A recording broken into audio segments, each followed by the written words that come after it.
Саламатсыздарбы, куттараны кызыгуучулар. Мына мен Баткен шаарында жүрөм.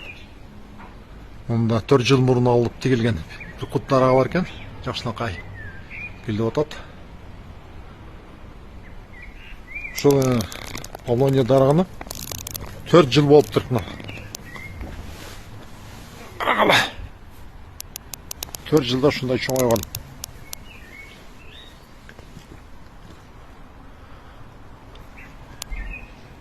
Бийиктиги где-то 12 метр болуп кетиптир го.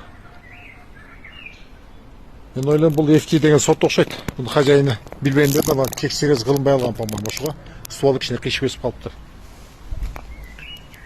Эгерде текшерүүсү кылгандан кийин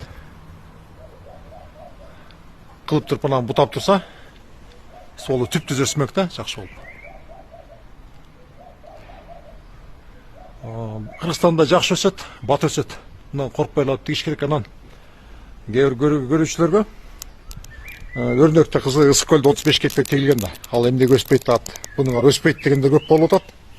Жок, ал жерден почвасы кумдуу биринчиден, экинчиден. Хажайыны YouTube'дан көрсөңөр, хажайыны мындан 4 жыл мурун элерге белек кылып берип жибердим деди. Значит, кумдуу жерде ал жер сугарылбай, кароосуз калды. Ошон үчүн өспөй өсүшү токтоп калды. А так вот. Нарын облысынан башка жерде жакшы өсөт.